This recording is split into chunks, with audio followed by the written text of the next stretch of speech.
Базаркоргон районундагы биринчи социалдык дүкөн Базаркоргон шаарындагы Гүлкайыр соода борборунун кире бериш жерине уюштурулду. Ага дүкөн ээси да атаандаштык катары карабай, кайрымдуулук иретинде макул болгон.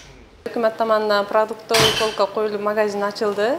Ушу Базаркоргон элине арзан кылып койду. Келип ушул жерде соода кылышыны илтимас кылабыз. Бардыгына жеңилдик болот деген ниеттебиз. Социалдык дүкөндөгү баалар базар бааларынан дээрлик 15-20 сомго арзан. Ошону менен катар эл көп соода кылган жерге ачылган. Буну магазиндердин арасында бааны турукташтыруу максатында бизде мына өзү оптом алып, оптом баа менен коюп атабыз. Азыр мына салыштырып көрсөңүздөр болот. Бул жерде магазинде баалар 80 сомдон болуп атса, биз 35 сомдон коюп, өз базына коюп, ушундай эмелер өткөрүп атабыз. Макарон дейм мисалы. Макарон. Сахарус болсо, магазинде 90 сом болсо, бизде 85 сом. Бизге канча арзан болсо ошончо жакшы да. Ала беребиз жакшы, арзан. Кыйналып кеттик шекерди кымбат ала берип. Акыркы күндөр албай койдук. Жакшы эми ушу жерден келип соода кылабыз.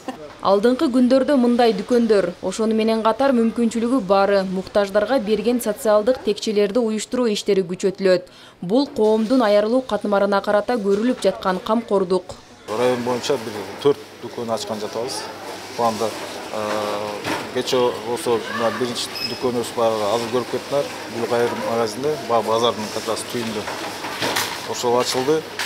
Анан дагы буюрса муниципалдык дүкөн ачылат. Муниципалдык бир эме имарат бар, ошо таптык.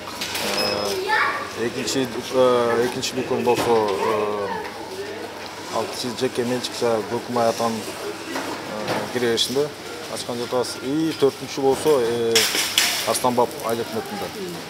Мурда бар болчу, азыр просто ремонт иштер болуп атат. Ал буюрса бул айдын ичинде ачылышын күтүп атабыз. Конечно, кээ бир үй бүлөдө азыр баягы иштесең дегендей жок да акча кээ бир үй бүлөлөрдө да. Эми ошондой муктаждыктарга ушундай кылып не алып койсо, ошолорго кыйлабыз, жардамда. Муктаждар алсын, а кээ бирөөлөр жетишип турса да алып кете берет. Андай болбойт. Эми мен Москвадан да көрүп келгем. Ошол немеге салып коет экен. Муктаждар алсын. Рахмат уюштургандарыңарга. Учурдагы кымбатчылыкты эске алганда күнүмдүк керектелүүчү тамак аш азыктарынын баасынын төмөн болуп жаткандыгы бул элдин капчыгы үчүн эле жакшы. Ал эми аны уюштуруу, демилгени колдоп ишке ашыруу жергиликтүү бийликтин жүргүзгөн иш-аракетине байланыштуу. Эске салсак, облус башчысынын тапшырмасы менен мындай дүкөндөр буга чейин Сузак, Нокен райондорунда да ачылган. Алина Адилбек кызы, Баяман Тургуналиев, Базаркоргон району.